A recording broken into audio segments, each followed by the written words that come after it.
સાબરકાંઠામાં તલાટી કમ મંત્રી લાંચ લેતા ઝડપાયા છે। સમાચાર સામે આવી રહ્યા છે। લાંચનો મામલો છે। સાબરકાંઠામાં તલાટી કમ મંત્રી લાંચ લેતા ઝડપાઈ ગયા છે।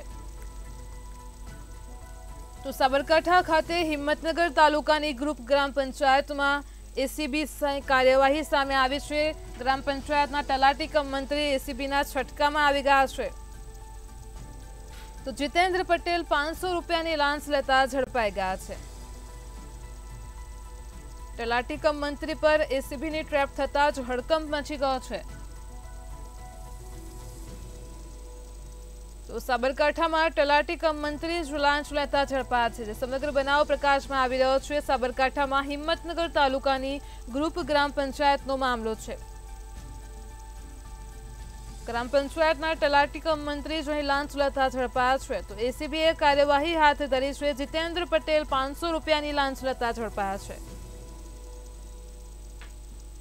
તલાટી કમ મંત્રી પર એસીબીની ટ્રેપ થતા જ સમગ્ર વિસ્તારમાં હડકંપ મચી ગયો છે।